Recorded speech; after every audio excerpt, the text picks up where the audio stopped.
孙中山第3次重大的挫折。1922年的4月，孙中山打算把陈炯明的头衔拔除。陈炯明知道这个消息非常生气竟然就在1922年6月发生了炮轰佛山总统府事件，陈炯明叛变，孙中山的侍卫队奋死抵抗，最后有惊无险，在海军官兵的奋战，再让英国也调停，就让这几艘军舰顺利的从珠江口逃脱。孙中山也意识到国民党已经腐朽，要有一支愿意为革命奋战到底的党军，这才是未来最重要的一件。军阀不敢打死孙中山，又要孙中山影响力，又想要架空孙中山。孙中山非常生气，大骂南北军阀一丘之貉，目无法纪。1917年，孙中山南下号召护法运动，可是袁世凯跟后来他的继任者陈其瑞都不断的违反践踏这部宪法。孙中山非常的痛恨，他认为未来中华民国这个法统要延续下去，他就在南方军阀合作，编桂系军阀，把非常大总统摘掉，要改成7总裁制。大家都是总裁，但是你只是7总裁之一。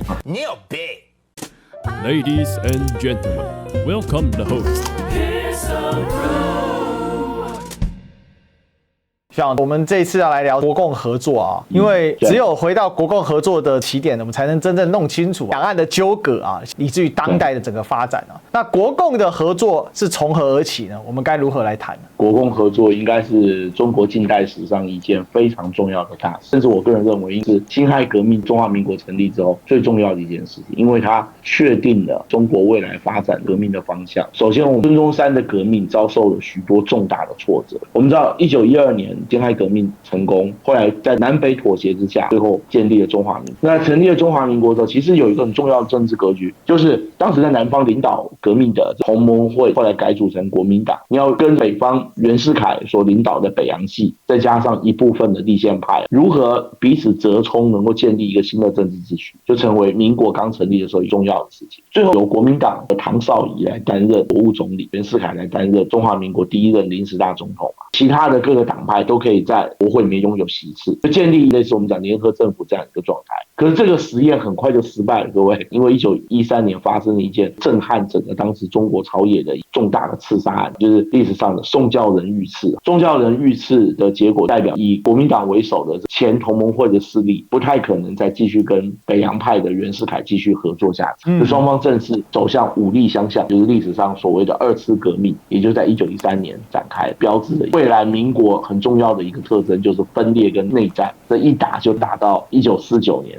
整整37、8年的时间。其实这也代表了孙中山革命的失败。孙中山这个人最强的一点就是他不屈不挠的精神，所以在1917年的时候，孙中山南下广州号召护法运动。各位，什么是护法？不是保护他的头发，护法运动其实就是只要维护当时中华民国的临时约法。对，孙中山认为说，临时约法是当时在南京的中华民国临时政府所拟定的一套在正式召开国民大会执行中华民国宪法之前最重要的一个根本大法。可是我们知道袁世凯跟后来他的继任者北洋派国务总理段祺瑞都不断的违反甚至于践踏这部宪法，这让孙中山非常的痛恨。他认为说未来中华民国这个法统必须要延续下去，所以看在北方没有办法搞下去，他就在南方跟滇系桂系军阀合作。滇系军阀最有名的就是我们当时滇系的军阀头目唐继尧，另外一个比较重要就是广西的陆荣廷，在广州建立护法军政府，又称广州军政府。但是这个军政府，孙中山跟南方的军阀合作，很快就搞不太下去了。到了1918年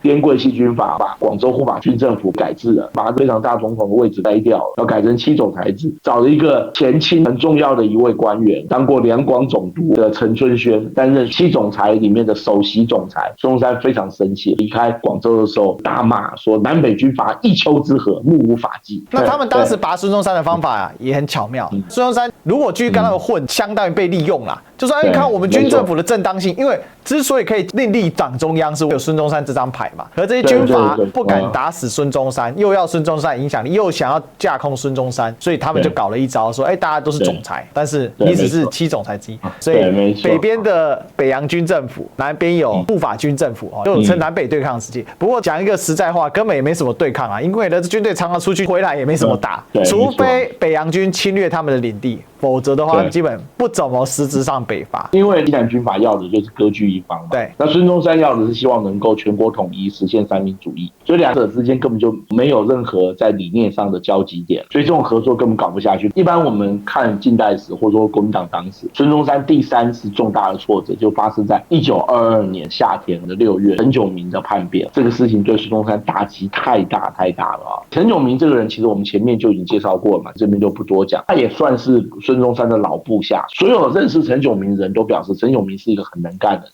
所以孙中山到南方搞护法运动之后，陈炯明就变成他身旁军事上所倚重的一位国民党籍的将领。孙中山大概1921年左右，在闽南的漳州这边建立了一个革命的基地，收集当时闽南到粤东这一带所谓的游杂部队哈。根据记载，大概6、7千人啊，其实也没有很多啊，就交给了陈炯明来指挥哦。当时陈炯明麾下的参谋长就是蒋介石先生，所以各位你看，蒋介石曾经是陈炯明的部下，就在闽南漳州这一带驻扎，准备攻入广东，把广东拿回来。我告诉各位哈，陈炯明很快就击溃了陆荣廷的几个部下。这件事情对国民党来讲，本来是一件可以说声威大振的事。可是打回广东之后，到了1922年，孙中山跟陈炯明之间的意见就越来越多。当时陈炯明是广东省省主席兼广州市市长，这都是有实权的位置哦，而且还兼任粤军总司令。孙中山当时是非常的兴奋，拿下广东之后认为说应该要择日北伐。结果让孙中山万万没想到的是，1922年春天，当孙中山提出北伐的意见的时候，却受到陈炯明的极力反对。因为这时候中国同一个时间还有另外一套政治意见也提出来，就是联省自治运动。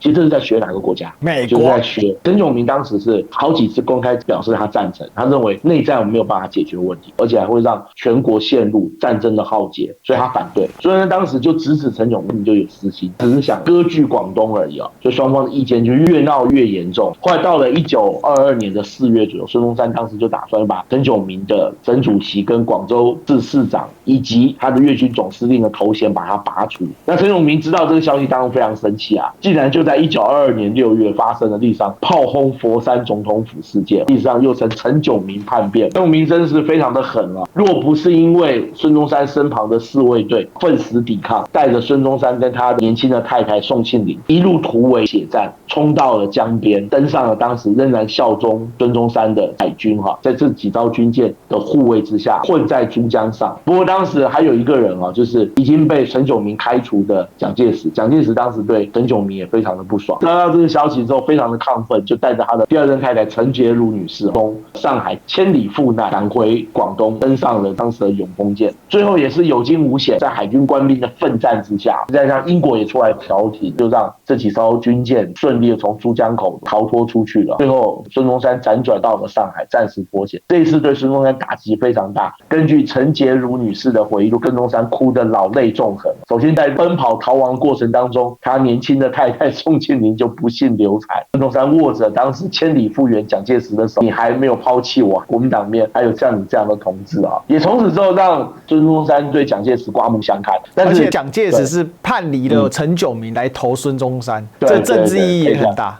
这件事情后来孙中山跟宋庆龄讲，我的党已经腐朽了，所以我必须要对我的党进行进一步的改造。而且孙中山也意识到国民党要有一支有信仰、有思想、愿意为革命奋战到底的这支党军，这才是未来最重要的一件。但是孙中山也没有办过军队啊，要办一支军队也不是那么简单。另外还有一点是，孙中山也不太知道怎么改造他的党。过去同盟会是很松散的组织嘛，其实这个时候的国民党也是一样，这种松散的组织很难肩负起完成中国革命的重任。不过严重的失败也让孙中山下了一个未来把国民党彻底改造的决心。所以还是非常重要的。讲到这里，其实我们大家可以了解，国共合作背景事实上是孙中山革命上进入民国时期，他所遇到的挫折不比在清朝的时候还要少。还有一个很重要的事情是，对于孙中山来讲，他的年事也渐渐在增长了，他必须要有一个革命的继承者嘛。那年轻的蒋中正还有一个人格上的特点，就是不烟不酒嘛，据说也不怎么嫖妓，当时的男人一大堆都嫖妓嘛，他也不嗜赌，代表说他有一个奋发向上的精神哦。这时候年轻而有活力的蒋介石就被他看上了。